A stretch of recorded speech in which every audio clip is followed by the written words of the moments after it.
नमस्कार. राजा दशरथ यांचे पुत्र राम नव्हते? जाणून घ्या कोण होते राजा दशरथांचे खरे पुत्र. जय श्रीराम मित्रांनो. ही गोष्ट तुम्हाला थोडी विचित्र नक्कीच वाटेल, पण आजच्या कथेत आपण इतिहासाचे ते पान उघडणार आहोत जे लाखो वर्षापासून दडलेले आहे. ही कथा तुमच्या मनात केवळ नवीन विचार जागृत करणार नाही, तर तुम्हाला श्रीरामांच्या जीवनातील त्या सत्याची ओळख करून देईल जे कदाचित आत्तापर्यंत तुमच्यासमोर आले नसेल. तुम्ही कधी विचार केला आहे का की राजा दशरथ, ज्यांच्याकडे कौशल्या, कैकेयी आणि सुमित्रा या तिन्ही राण्या होत्या, त्यांना दीर्घकाळ अपत्य का झाले नाही? आणि जेव्हा अपत्यप्राप्ती झाली तीही एका यज्ञानंतर, ती केवळ एक धार्मिक कथा आहे की यामागे काही गूढ दडले आहे? आज आपण त्या गूढ गोष्टीचा पडदा उघडणार आहोत आणि जाणून घेणार आहोत की श्रीराम खरोखरच राजा दशरथाचे जैविक पुत्र होते की यामागे काही मोठे सत्य दडले आहे. यासोबत आपण श्रीरामांच्या त्या 3 अमूल्य शिकवणीही जाणून घेणार आहोत, ज्या प्रत्येक मानवाचे जीवन सुखमय आणि अर्थपूर्ण बनवू शकतात. तर ही कथा पूर्ण भक्तिभावाने आणि लक्षपूर्वक ऐका, कारण रामायणातील ही कथा तुमच्या हृदयाला स्पर्श करेल. मित्रांनो, रामायणात स्पष्ट म्हटले आहे की कोणतीही कथा अर्धवट सोडणे हे पापासारखे आहे. म्हणून ही कथा शेवटपर्यंत ऐका. आणि जर तुम्ही सनातन धर्माचे प्रेमी असाल तर कमेंटमध्ये जय श्रीराम नक्की लिहा. चला तर आता ह्या रहस्यमय कथेला सुरुवात करूया. एका घनदाट जंगलात एक विशाल झाडाच्या उंच फांदीवर एक गिधाड आपल्या पिलांसोबत राहायचे. गिधाडाच्या आपल्या पिलांवर खूप प्रेम होते. एके दिवशी गिधाडाची पिल्ले गिधाडासोबत फिरत असताना कुठेतरी जात होती. तेव्हा त्याने पाहिले की एका ठिकाणी एक स्त्री आणि पुरुष बसले होते. त्यांची प्रकृती अत्यंत दयनीय होती. वास्तविक ते दोघे कुष्ठरोगी झाले होते. त्यांच्या शरीरावर जागोजागी जखमा झाल्या होत्या. शरीरातून जागोजागी रक्त वाहत होते. भयंकर वेदनेने ते दोघे विवळत होते. त्यांच्या जवळून कोणतीही व्यक्ती ये जा करीत नव्हती. ते एका रस्त्याच्या कडेला बसले होते. बहुधा कोणत्या तरी कर्माचे फळ बघत होते. मित्रांनो, त्या दोघांवर गिधाडाच्या पिल्लांची नजर पडली. गिधाडांच्या पिल्लाने जेव्हा त्या दोघांच्या शरीरातून रक्त आणि मांस वाहत असल्याचे पाहिले, तेव्हा ते आपल्या वडिलांना म्हणजेच गिधाडाला म्हणाले, बाबा, आम्ही आजवर केवळ प्राण्यांचेच मांस खाल्ले आहे. आम्ही कधीही माणसाचे मांस खाल्ले नाही. आमची अशी इच्छा आहे की आज तुम्ही आम्हाला मानवी मांस खायला द्यावे. समोर जखमी अवस्थेत 2 स्त्री पुरुष दिसत आहेत. आपण आम्हाला त्यांचेच मांस खाण्याची आज्ञा द्यावी. आपल्या पिलांचे बोलणे ऐकून गिधाड म्हणाले, मुलांनो, ईश्वराने आपल्यासाठी जे भोजन बनवले आहे तेच योग्य आहे. जास्त हव्यास करू नये. जास्त हव्यास करणे स्वतःसाठीच त्रासदायक ठरते. आजकाल माणसांचे मांस खूप दूषित झाले आहे. हे कोणाच्याही खाण्यायोग्य उरले नाही. माणूस इतका खाली घसरला आहे की त्याचे कर्म पाहून खूप लाज वाटते. धर्म कर्माची समज असणारा तो माणूस इतका खाली पडेल असा आम्ही कधीही विचारही केला नव्हता. गिधाड पुढे म्हणाले, मुलांनो, आजकाल उपाशी राहणे परवडले, पण माणसाचे मांस खाण्याचा कधी विचारही करू नका. गिधाडाच्या पिल्लांनी विचारले, बाबा, असे काय आहे की आपण माणसांचे मांस खाऊ शकत नाही? तेव्हा गिधाड म्हणाले, मुलांनो, मी तुम्हाला एक कथा सांगतो. ही कथा या 2 स्त्री पुरुषांचीच आहे, ज्यांचे मांस खाण्यासाठी तुम्ही आतुर झालात. जर तुम्ही त्याचे कर्म जाणून घेतलेत तर कधीही माणसाचे मांस खाण्याचा हट्ट करणार नाही. तेव्हा गिधाडाची पिल्ले म्हणाली, हो बाबा, तुम्ही आम्हाला ती कथा नक्की सांगा. शेवटी आम्हालाही हे कळू द्या की आपण माणसाचे मांस का खाऊ शकत नाही. तुमची कथा आम्ही मन लावून ऐकू. कृपया बाबा, आम्हाला नक्की सांगा. तेव्हा गिधाड तेथेच एका झाडावर बसले आणि आपल्या पिलांना कथा सांगू लागले. तो म्हणाला, मुलांनो, ही कथा या 2 स्त्री पुरुषांचीच आहे जे खाली कुष्ठरोगी म्हणून बसले आहेत. यापूर्वी हे दोघे एका राज्याचे राजा विक्रमादित्य आणि राणी होते. या पुरुषांची यापूर्वी एक पत्नी होती जी ईश्वराच्या घरी निघून गेली होती. राजा विक्रमादित्य आणि राणीमध्ये खूप अतूट प्रेम होते. राजा विक्रमादित्य आपल्या पहिल्या राणीवर खूप प्रेम करायचा. राजा विक्रमादित्याच्या राज्यात चहूबाजूला आनंद होता. प्रजा देखील आपल्या राजा विक्रमादित्याचा खूप आदर करायची. राजा विक्रमादित्य देखील आपल्या प्रजेच्या कल्याणासाठी काम करायचा. प्रजेमध्ये कोणत्याही प्रकारे दुःख नव्हते. अशाच प्रकारे राज्याचे कार्य करीत असताना राजा विक्रमादित्याचा काळ मोठ्या आनंदात जात होता. मित्रांनो, काही काळानंतर राणीने एक कन्येला जन्म दिला, पण दुर्दैवाने मुलीला जन्म देऊन ती महाराणी स्वर्गवासी झाली. राजा विक्रमादित्याला या गोष्टीचा मोठा धक्का बसला. राजा विक्रमादित्याच्या मनात ही गोष्ट बसली की जी मुलगी झाली आहे याच मुलीमुळे माझ्या प्राणप्रिय राणीचा मृत्यू झाला आहे. कारण राजा विक्रमादित्य राणीवर खूप प्रेम करायचा. राणीचे दुःख राजा विक्रमादित्याला सहन झाले नाही. याच दुःखामुळे राजा विक्रमादित्याची प्रकृती अगदी वेड्यासारखी झाली होती. त्याने आपल्या मनावर ही गोष्ट कोरून घेतली होती की माझ्या मुलीमुळेच माझ्या पत्नीचा मृत्यू झाला आहे. आता तो आपल्या मुलीवर अजिबात प्रेम करीत नव्हता, ना तिच्याकडे पाहायचा. मनातल्या मनात तो तिचा तिरस्कार करू लागला. तो नेहमी म्हणायचा, माझ्या घरात ही मुलगी नाही तर कुलक्ष्मी आली आहे, हिच्यामुळे माझ्या राणीचा मृत्यू झाला. राजा विक्रमादित्याला सर्वांनी समजावले की जे व्हायचे ते झाले, आता मुलीचा तिरस्कार का करता? पण राजा विक्रमादित्याला काहीच समजत नव्हते. मित्रांनो, तुम्हाला सांगतो की राणी खूप धार्मिक प्रवृत्तीची होती. ती देवाची खूप पूजा अर्चा करायची. दुसरीकडे राजा विक्रमादित्याने आपल्या मुलीलाच राणीच्या मृत्यूसाठी जबाबदार धरले होते आणि तो आपल्या मुलीचा तिरस्कार करू लागला होता. हळूहळू राजा विक्रमादित्य नैराश्यात गेला. आता त्याचे राज्यकारभारातही लक्ष लागत नव्हते आणि ना तो प्रजेच्या कल्याणाचा विचार करीत असे. राजा विक्रमादित्याची अशी अवस्था पाहून राजा विक्रमादित्याचे सर्व मंत्री, दरबारी आणि नातेवाईक चिंताग्रस्त झाले की जर राजा विक्रमादित्य असाच राहिला तर राज्याची प्रजा खूप दुःखी होईल. या एवढ्या मोठ्या राज्याचे काय होईल? राजा विक्रमादित्याच्या या अवस्थेबद्दल शेजारील देशाच्या राजाला जेव्हा कळेल तेव्हा तो वाईट हेतूने आपल्या राज्यावर आक्रमण करेल आणि आपले राज्य पूर्णपणे नष्ट होईल आणि राज्याची प्रगती थांबेल. सर्वांनी राजा विक्रमादित्याला मिळून खूप समजावले, पण राजा विक्रमादित्याच्या मनातून राणीच्या आठवणी जात नव्हत्या. राजा विक्रमादित्याची अबोध मुलगी नेहमी रडत असे, पण राजा विक्रमादित्य तिच्याकडे ढुंकनही पाहत नसे. दासीच त्या राजकुमारीचा सांभाळ करीत होत्या. राजा विक्रमादित्य तर तिला कुलक्ष्मी म्हणायचा आणि म्हणूनच तिचे नाव कुलक्ष्मी पडले होते. घरातील नातेवाईक आणि मंत्र्यांनी सल्ला दिला की जर असेच चालले तर कसे होईल, म्हणून त्यांनी राजा विक्रमादित्यासमोर दुसरा लग्न करण्याचा प्रस्ताव मांडला, जो राजा विक्रमादित्याला पटला. कारण राणीचे दुःख विसरण्यासाठी हे गरजेचे होते आणि त्या मुलीसाठीही आईची गरज होती. दासी किती काळ तिचा सांभाळ करणार होत्या? मित्रांनो, अशा प्रकारे राजा विक्रमादित्याने आपले दुसरे लग्न केले. आता घरात दुसरी आई आली होती, पण त्या मुलीला जेव्हा तिचा पिताच प्रेम करत नव्हता तर ती सावत्र काय प्रेम करणार? राजा विक्रमादित्याची दुसरी पत्नी देखील त्या मुलीचा तिरस्कार करू लागली. तिने कधीच त्या मुलीचा स्वीकार केला नाही. हळूहळू वेळ जात गेली. राजकुमारी आता 1 वर्षाची झाली होती आणि राजा विक्रमादित्य तर तिच्याकडे पाहतही नसे. जेव्हा ती आपल्या अंगणात ठुमकत ठुमकत चालायची तेव्हाही राजा विक्रमादित्याचे मन विरघळत नसे. राजा विक्रमादित्य तर तिच्याकडे तिरस्काराच्या नजरेनेच पाहायचा. याचा फायदा दुसरी राणी देखील घेत होती. हळूहळू राजा विक्रमादित्याच्या दुसऱ्या पत्नीने देखील गर्भधारणा केली. मित्रांनो, वेळेनुसार तिनेही एका कन्येला जन्म दिला. आपली मुलगी आणि आपल्या पत्नीला सुखरूप पाहून राजा विक्रमादित्य खूप प्रसन्न झाला. त्याच्या आनंदाचे कारण हेच होते की त्याची राणी अगदी ठीक होती. म्हणूनच तो आपल्या मुलीला चांगल्या लक्षणाची मुलगी समजत होता. आता राजा विक्रमादित्याने प्रजेत मिठाई वाटली आणि मोठ्या थाटात त्या दुसऱ्या राजकुमारीचा नामकरण सोहळा केला.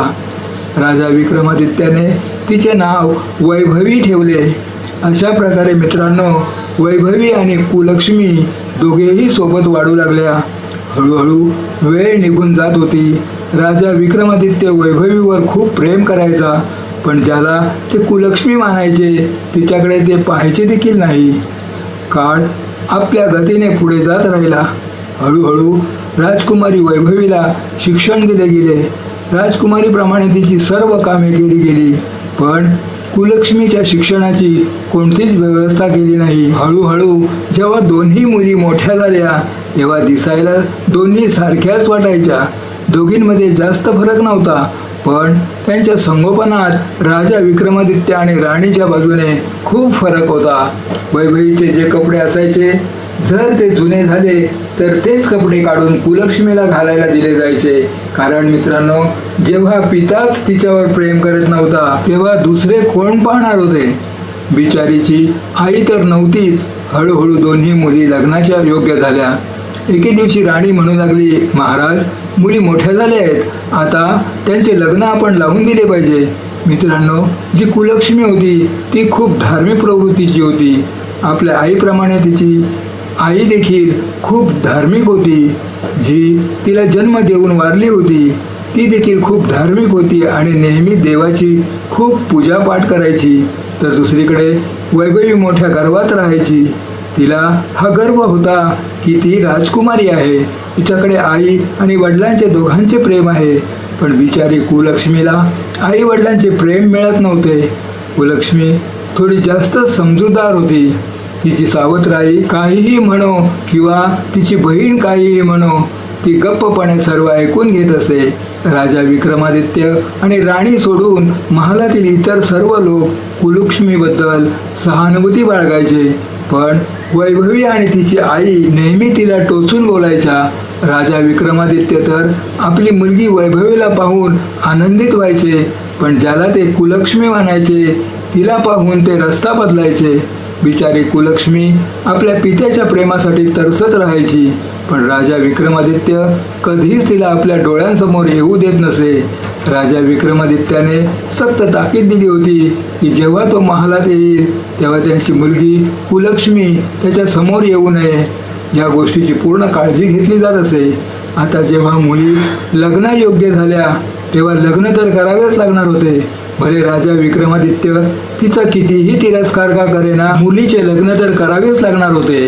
राणी म्हणाली, महाराज, दोन्ही मुली मोठ्या झाल्या आहेत, यांच्यासाठी एखादा चांगला वर शोधा. राजा विक्रमादित्य म्हणू लागला, हो राणी, लग्न तर करावेच लागेल आणि जितक्या लवकर होईल तितके चांगले. या कुलक्ष्मीची सावली आपल्या महालातून निघून जाईल. राजा विक्रमादित्यच्या या गोष्टी ऐकून असे वाटायचे की तो मूर्ख राजा आपल्या त्या मुलीचा किती तिरस्कार करायचा. राणी तर सावत्र होतीच, ती तर तिरस्कार करायचीच आणि घरातील सर्व कामे त्या कुलक्ष्मीकडून करून घ्यायची.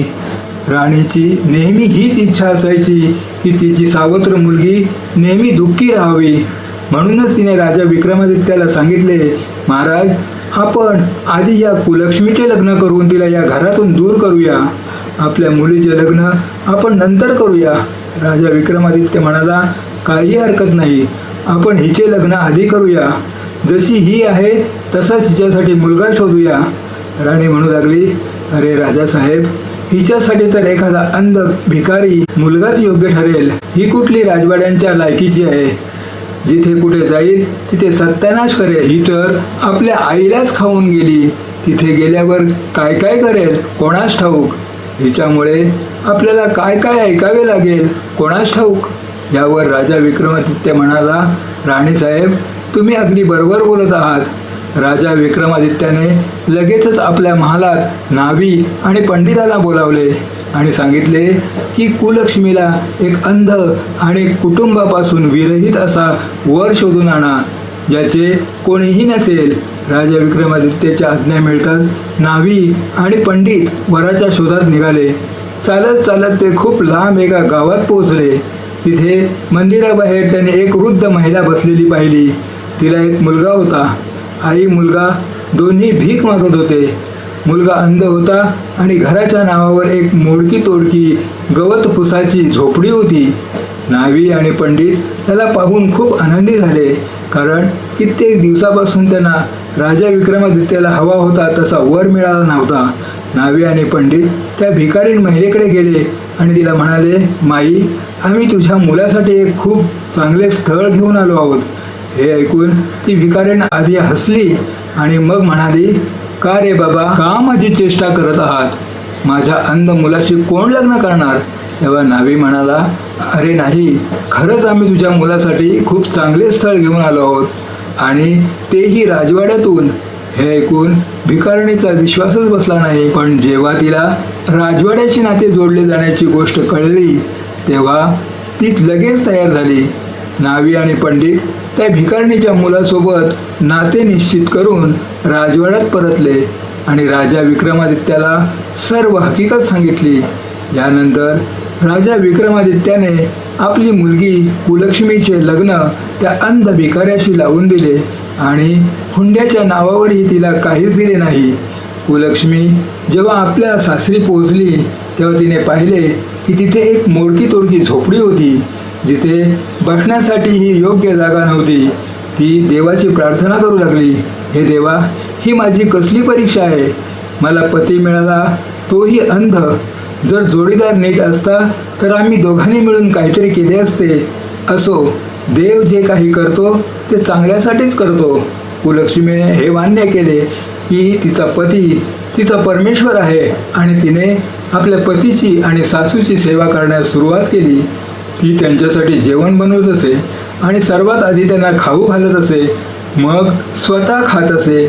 तिने आपले जीवन देवाची इच्छा मानून स्वीकारले आणि सासरी मोठ्या प्रेमाने राहू लागली.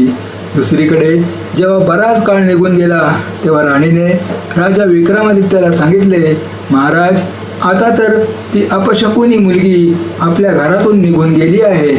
आता आपल्याला तिच्यापासून सुटका मिळाली आहे. आता आपण आपल्या मुलीचे एखाद्या चांगल्या राजघराण्यात लग्न करूया.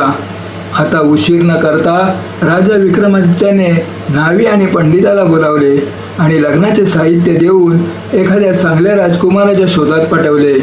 राजा विक्रमादित्य म्हणाला, पुरोहितजी, आमच्या या मुलीसाठी एखाद्या चांगल्या राजाचा मुलगा असायला हवा. एखादा चांगला राजकुमार असावा, ज्याचे राज्य खूप मोठे असेल. राजा विक्रमादित्याने सांगितल्यानुसार न्हावी आणि ब्राह्मण एका चक्रवर्ती राजाकडे पोहोचले, कारण राजकुमारी वैभवी दिसायला खूप सुंदर होती. म्हणूनच त्यांनी राजकुमार देखील सुंदरच शोधला. तो राजाचा एकुलता एक मुलगा होता आणि तो एक चक्रवर्ती सम्राट होणार होता. न्हावी आणि पुरोहितांनी उशीर न करता त्या चक्रवर्ती राजाच्या मुलाला वैभवीचा टिळा लावला आणि सर्व हकीकत येऊन राजा विक्रमादित्याला सांगितली. मित्रांनो, राजा विक्रमादित्याने वैभवीचे लग्न मोठ्या थाटामाटात लावून दिले. हजारो हत्ती, घोडे, रथ हुंड्यात दिले आणि मोठ्या भव्य रीतीने आपल्या मुलीला निरोप दिला. तिकडे ती मुलगी, जिला राजा विक्रमादित्य कुलक्ष्मी म्हणायचा, ती बिचारी जेमतेम दिवस काढत होती. वैभवी एका राजाच्या घरी लग्न करून गेली होती, म्हणूनच ती राणी बनून आनंदाने आपले जीवन व्यतीत करू लागली. तिला सुरुवातीपासूनच आपल्या आईवडिलांचे प्रेम मिळाले होते आणि तिथेही तिला चांगला पती आणि राजवाड्याचे सर्व सुख मिळाले होते. तिकडे कुलक्ष्मी आपल्या भिकारी पतीसोबत त्या झोपडीत राहत होती. एके दिवशी कुलक्ष्मी आपल्या सासूला म्हणाली, आई, तुम्ही रोज रोज भीक मागून आणता. तुमचे भीक मागणे मला चांगले वाटत नाही. त्यापेक्षा चांगले आहे की आपण काहीतरी काम करूया आणि कमावून खाऊया. तेव्हा तिची सासू म्हणाली, सुनबाई, तसे तर तुझे आई वडील आणि लोक तुला कुलक्ष्मी म्हणतात, पण आमच्या घरची तू लक्ष्मी आहेस. तू जी गोष्ट सांगशील ती मी मान्य करेन. भिकारणीची सून म्हणाली, आई, या पैशांपैकी काही पैसे आपण मला द्या. मी या पैशातून काही खरबुजे आणि टरबूज विकत घेऊन येईन, कारण उन्हाळ्याचे दिवस आहेत आणि या दिवसात खरबुजे आणि टरबूज खूप विकले जातात. मी ते विकेन. तुम्ही रोज रोज भीक मागायला जाता. 10 लोक तुमचा धिक्कार करतात. एखादा दया दाखवून काहीतरी देतोही. मला हे पाहवत नाही की लोक तुमचा अपमान करतात. म्हणूनच आजपासून तुम्ही घरी राहा आणि मी खरबुजे आणि टरबुजे विकायला जाईन. सासू म्हणाली, नको नको सुनबाई, तू कुठे जाणार? सुनेने सांगितले, आई, तुम्ही काळजी करू नका, मी हे सर्व सांभाळेन. सासू म्हणाले, ठीक आहे. तिच्या सासूने आणि पतीने भिकेत जे पैसे जमावले होते ते पैसे आपल्या सुनेच्या हातात दिले. सून बाजारात गेली आणि एक टोपली घेतली आणि त्यात काही टरबूज आणि खरबुजे विकत घेतले. जंगलाच्या वाटेवर एक मंदिर होते. ती त्याच मंदिरासमोर जाऊन बसली आणि विकू लागली. तिथून जाणाऱ्या लोकांना टरबूज आणि खरबुजे खूप आवडले, म्हणूनच हातोहात तिचे टरबूज आणि खरबुजे विकले गेले. फक्त 2 खरबुजे तिच्याकडे शिल्लक राहिले. मित्रांनो, त्याच वेळी योगायोगाने विधी आणि विधाता देव त्याच वाटेवरून जात होते. विधी म्हणाली, प्रभू पहा किती सुंदर खरबुजांचा सुगंध येत आहे, मलाही हे खरबुजे खायचे आहेत. विधाता म्हणाले, देवी कुठे तू या खरबुजांच्या चक्रात पडत आहेस? चला आपल्याला उज्जैनला पोहोचायचे आहे.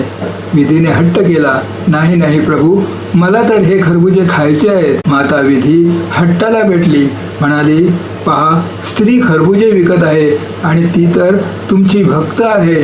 प्रभू आपण तिच्याकडून खरबुजे नक्कीच घेतली पाहिजेत. मित्रांनो, माता विधी आणि विधाता यांनी एका वृद्ध जोडप्याचे रूप धारण केले आणि त्या खरबुजे विकणाऱ्या स्त्रीकडे पोहोचले. तिच्याकडे फक्त 2च खरबुजे उरले होते. माता विधी आणि विधाता यांनी अत्यंत दीन रूप घेतले होते. फाटलेले जुने कपडे होते, दयनीय अवस्था होती. एकमेकांचा हात पकडून ते तिच्याकडे पोहोचले. जाऊन म्हणाले, बाळा आम्ही दोघेही भुकेले आहोत, आम्हाला काही खरबुजे खायला मिळतील का? तेव्हा कुलक्ष्मी म्हणाली, आई तुम्ही बसा, खूप ऊन पडले आहे, आधी पाणी प्या. तिच्याकडे थोडे पाणी होते. आधी तिने विधाता आणि माता विधी बनलेल्या त्या वृद्ध दाम्पत्याला पाणी पाजले आणि आरामात त्यांना बसवले. त्यानंतर एक एक करून दोघांना खरबूज खायला दिली. दोन्ही लोकांनी ते दोन्ही खरबुजे खाल्ले. त्यानंतर माता विधी म्हणाली, बाळा आमच्याकडे तर तुला देण्यासाठी पैसे नाहीत, आम्ही पैसे कुठून देणार? आम्ही भुकेलो होतो म्हणून खरबुजे तर आम्ही खाल्ले. ती म्हणाली, काही हरकत नाही आई, आज मी खरबुजे विकायला आली होती आणि ईश्वराच्या कृपेने माझे सर्व खरबुजे विकले गेले. आता माझ्याकडे फक्त हे 2 खरबुजे उरले होते. जर तुम्ही ते खाल्ले असतील तर हे माझ्यासाठी पुण्याचे काम आहे. तुम्ही तर वृद्ध आहात, माझी कोणी आई नाही आणि तुम्ही मला इतक्या प्रेमाने बाळा म्हटले आहे. बाळा हा शब्द ऐकण्यासाठी तर मी आणि माझे कान तरसले होते. आधी माझ्या वडिलांनी मला पित्याचे प्रेम दिले नाही. तेव्हा माता विधी बनलेली वृद्ध महिला म्हणाली, बाळा मी खूप लांबून चालत आली आहे आणि चालल्यामुळे माझा श्वास फुलत आहे, माझ्या पायात खूप वेदना होत आहेत. कुलक्ष्मीने सांगितले, आणा आई, मी तुमचे पाय दाबून देते. इतके बोलून ती माता विधीचे पाय दाबू लागली. थंड वारा वाहत होता. विधी मातेला झोप लागली. तेव्हा कुलक्ष्मी आपल्या पदराने त्यांच्यावर वारा घालू लागली, जेणेकरून त्यांच्यावर कोणत्याही माशा किंवा डास बसू नये. मित्रांनो, विधाता देखील तिथेच झोपले होते. जेव्हा माता विधीचे डोळे उघडले तेव्हा ते दोघे खूप प्रसन्न झाले. म्हणाले, बाळा तू तर आमची खूप सेवा केली आहेस आणि आमच्याकडे तर तुला देण्यासाठी काहीच नाही, आम्ही तुला काय देणार? ती म्हणाली, काही हरकत नाही आई, माझी कोणी आई नाही, तुमची सेवा करून मला आईसारखं प्रेम मिळाले. असे वाटले जणू तुम्ही माझी आई आहात. तेव्हा माता विधी म्हणाली, ठीक आहे बाळा, आता आम्ही निघतो. जाताना माता विधीने विधात्याला सांगितले, प्रभू जर तुमच्या झोळीत काही असेल तर या बिचारीला द्या. ही मुलगी खूपच गरीब आहे आणि तिच्या वडिलांनी तिच्यावर खूप अन्याय केला आहे. विधाता म्हणाले, देवी माझ्याकडे तर माझ्या झोळीत केवळ भस्म म्हणजेच राख आहे, यामुळे हिचे काय भले होईल? माता विधी म्हणाली, प्रभू लोकांचे भले तर तुमच्या भल्या म्हणण्यानेच होते, तरीही मनाचे समाधान करण्यासाठी माता विधीने विधात्याच्या झोळीतून काही भस्म काढले आणि त्या बिचारीला दिले. ते भस्म तिने आपल्या साडीच्या पदराला बांधून घेतले. संध्याकाळी जेव्हा ती आपल्या घरी पोचली तेव्हा ती आपल्या सासूला म्हणाली, आई आज एका वृद्ध आईची आणि एका वृद्ध बाबांची सेवा करून मला खूप सुख मिळाले. आणि पहा आई, आजची कमाई, आज माझे सर्व खरबुजे विकले गेले. आई आता तुम्हाला आणि माझ्या पतीला कुठेही भीक मागायची गरज नाही. आता आपण मेहनतीने काम करून आपला उदरनिर्वाह करू आणि ईश्वराची कृपा राहिली तर आपण सन्मानाचे जीवन जगू. आजपासून आपल्याला भीक मागायची नाही. तेव्हा तिची सासू म्हणाली, मुली मी तुझ्यासारखी सून मिळवून धन्य झाले. मी तर कधी विचारही केला नव्हता की कधी माझ्या मुलाचे लग्न होईल. मला माहीत नव्हते की माझ्या मुलाच्या नशिबात इतकी सुसंस्कारी आणि लक्ष्मीसारखी सून लिहिली आहे. मी तर देवाची खूप आभारी आहे की देवाने माझ्या मुलाच्या नशिबात तुला लिहिले होते. ती म्हणाली, आई आज फक्त वृद्ध बाबाने आणि वृद्ध आईने मला हे भस्म दिले आहे, मी याचे काय करू? तेव्हा तिची सासू म्हणाली, बाळा थोडा वेळ थांब, आता माझा मुलगा येत असेल, जसे तो सांगेल तू तसे कर. मित्रांनो, संध्याकाळी जेव्हा तिचा पती आला तेव्हा ती म्हणाली, स्वामी, आज मला हे भस्म मिळाले आहे. एका वृद्ध बाबांनी आणि वृद्ध आईने दिले आहे. मी याचे काय करू? तेव्हा तिचा पती म्हणाला, एक काम कर, घराच्या चारही कोपऱ्यात हे शिंपडून दे आणि जे उरेल ते पेटीत ठेव आणि थोडे भस्म आपल्या तुळशीच्या कुंडीत ठेव. ती म्हणाली, ठीक आहे, मी तसेच करेन. आता त्या कुलक्ष्मीने त्या भस्माला आपल्या घराच्या चारही कोपऱ्यात शिंपडले, थोडे भस्म पेटीत ठेवले आणि रात्रीचे जेवण बनवले. जेवण करून आपल्या सासूला भरवले, आपल्या पतीला भरवले. मग स्वतः जेवून घराची साफसफाई करून झोपली. सकाळी जेव्हा उठते तेव्हा काय पाहते? तिच्या झोपडीच्या जागी तर खूप सुंदर महाल बनला आहे. चारही कोपऱ्यावर हिरे मोती चमकत आहेत, धनाचे ढीग लागले आहेत आणि अगणित संपत्तीने घर भरले आहे. हे पाहून तिला खूप आश्चर्य वाटले.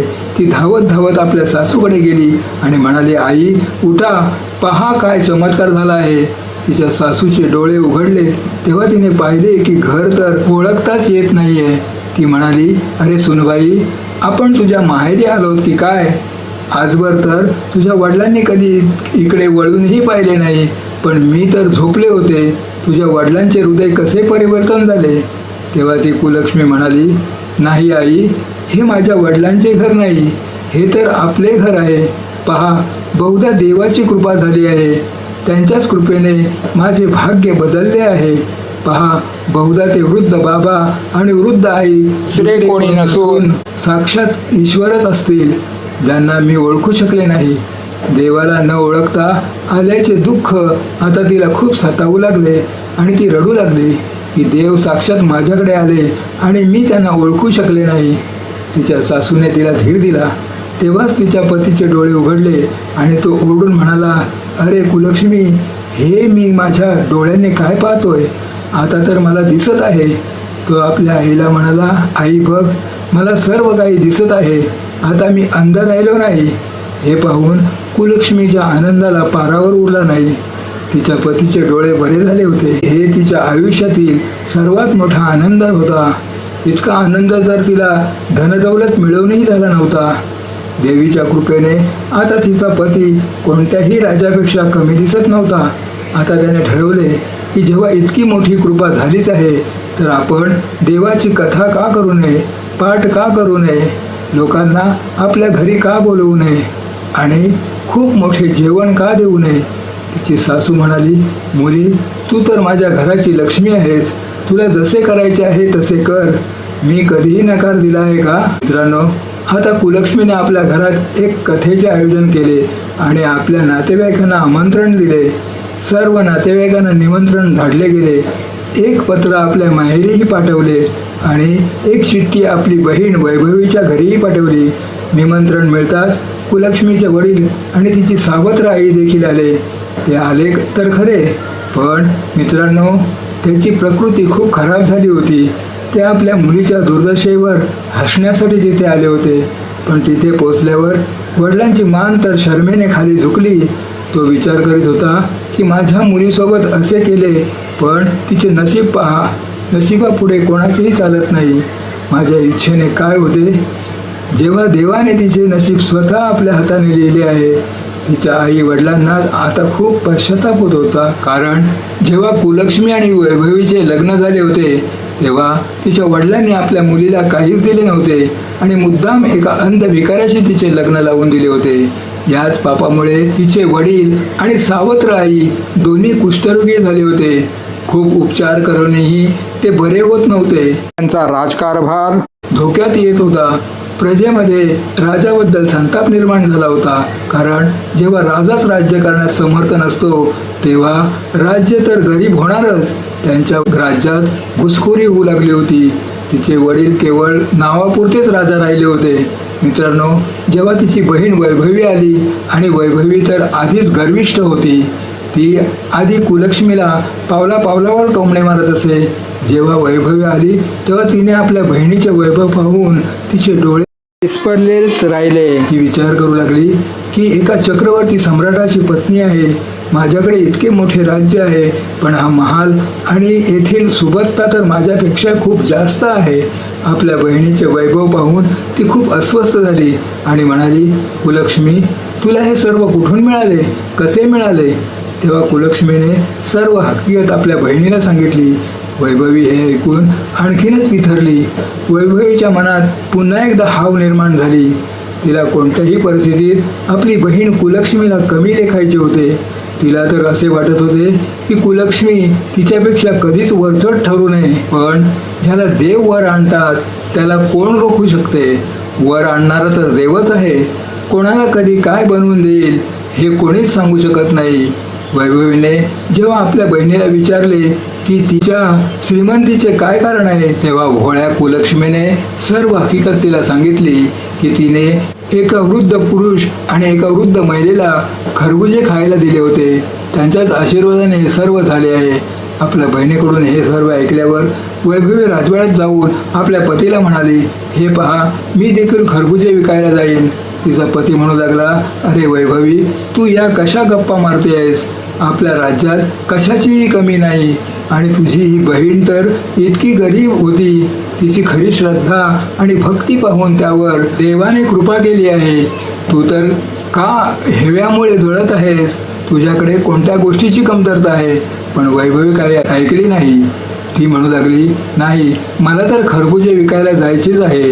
तेव्हा तिचा पती म्हणाला, ठीक आहे, जर माझे ऐकायचे नसेल तर जा. मित्रांनो, तिने एका टोपलीत खरबुजे भरले आणि एका मंदिरापाशी जाऊन बसून विकू लागली.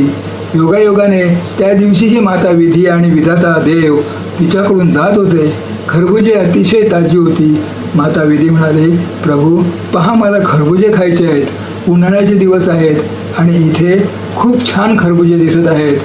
विधात्याने खूप समजावले, पण विधी माता ऐकली नाही. तिला तर वैभवीचे खरबुजे हवे होते. आता त्याने पुन्हा वृद्धाचे रूप घेतले आणि वैभवीपाशी पोहोचले.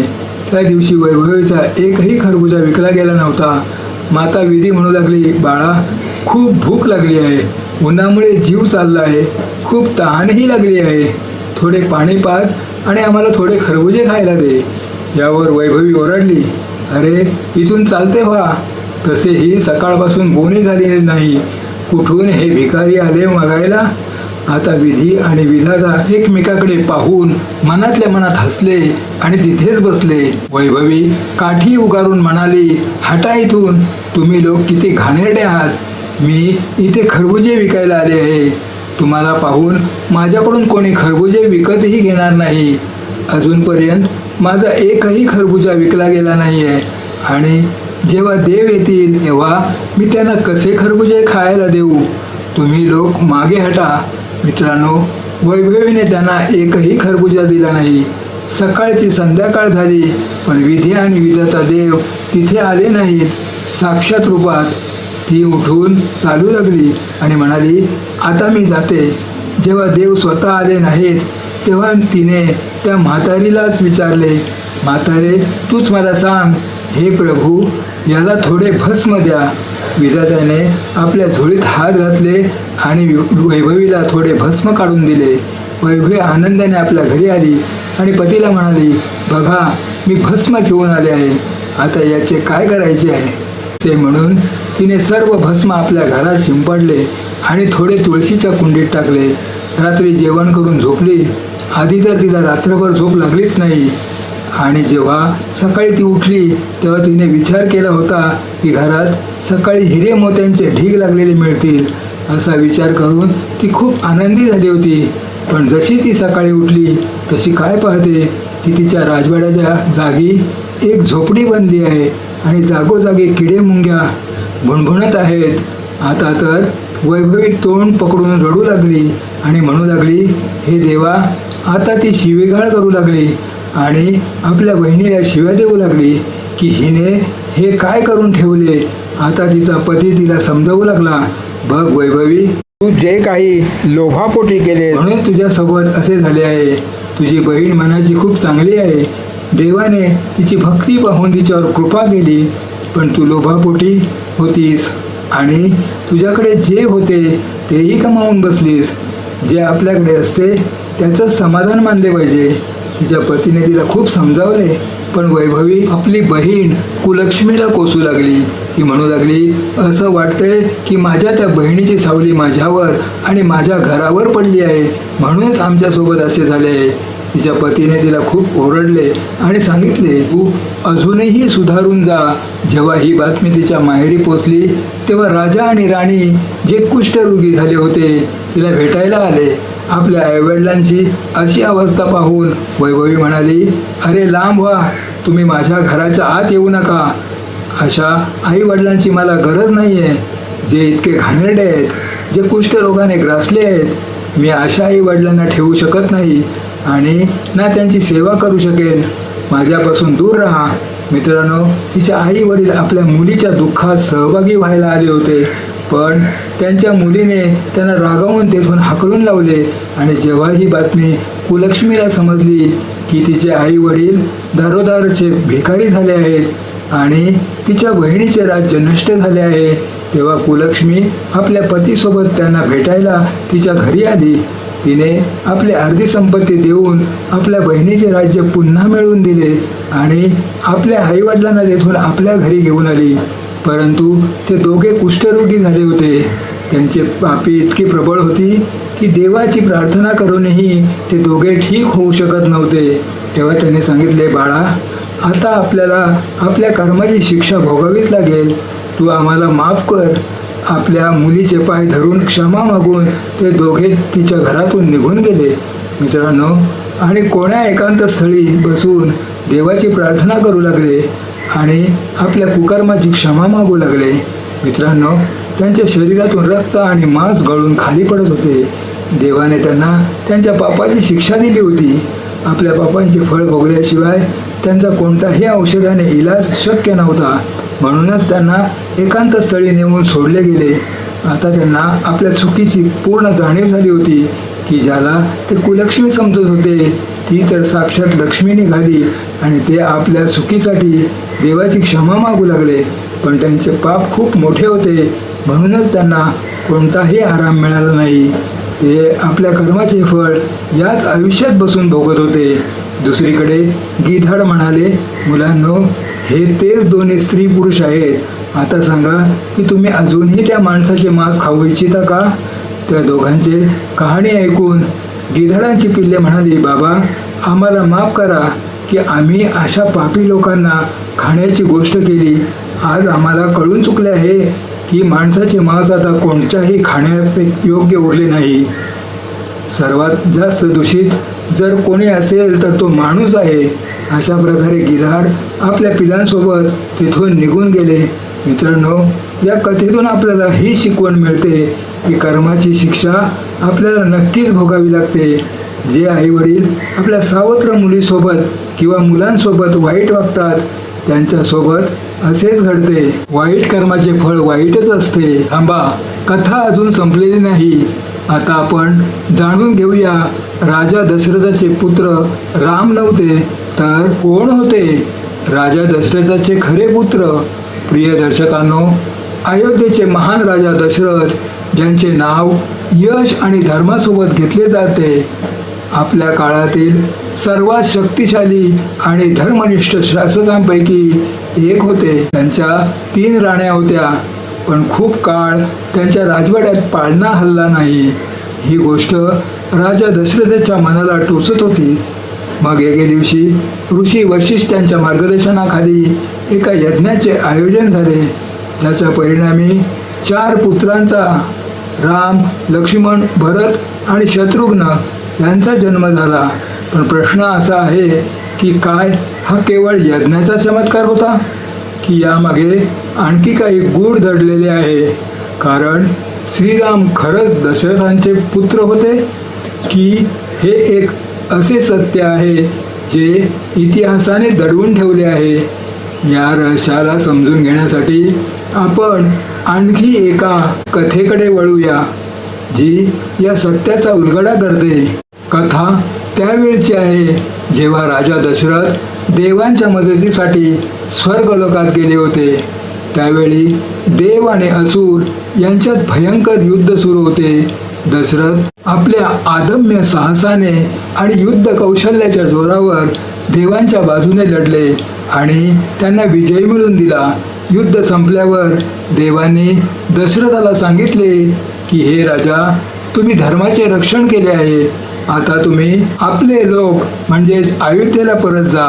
दशरथाने देवांची आज्ञा मानली आणि पृथ्वीच्या दिशेने प्रयाण केले. पण वाटेत काही असे घडले ज्याने या कथेला एक नवीन वळण दिले. अंतराळातून प्रवास करीत असताना दशरथांची नजर एका रहस्यमय काळ्या पुरुषावर पडली, जो त्यांच्याकडे पाठ करून उभा होता. त्यांचे तेज आणि आभा विलक्षण होती, पण तो दशरथाकडे पाहत नव्हता. दशरथ जे स्वभावाने केवळ वीरच नव्हते तर जिज्ञासूही होते, थांबले आणि म्हणाले, हे अनोळखी पुरुषा, आपण कोण आहात? माझ्याकडे पाठ का केली आहे? तुम्हाला माहीत नाही का की मी तोच दशरथ आहे ज्याने देवांच्या वतीने युद्ध लढले आणि त्यांना विजयी मिळवून दिला. त्या काळ्या पुरुषाने शांत स्वरात उत्तर दिले, हे राजा, माझ्याबद्दल जाणून घेण्याचा हट्ट करू नका. तुम्ही आपल्या मार्गावर जा आणि अयोध्येला परत जा. माझी ओळख तुमच्यासाठी जाणून घेणे आवश्यक नाही. पण दशरथ कुठे ऐकणार होते? त्यांनी पुन्हा विचारले, तुम्ही माझ्याकडे तोंड का करत नाही? माझ्याशी बोलण्यात काही दोष आहे का? त्या पुरुषाने पुन्हा समजावले, हे दशरथ, आपण धर्मनिष्ठ आणि पुण्यात्मा आहात. मी तुमच्याकडे यासाठी पाहत नाही कारण माझी दृष्टी अत्यंत भारी आहे. जर माझी नजर तुमच्यावर पडली तर अनर्थ होऊ शकतो.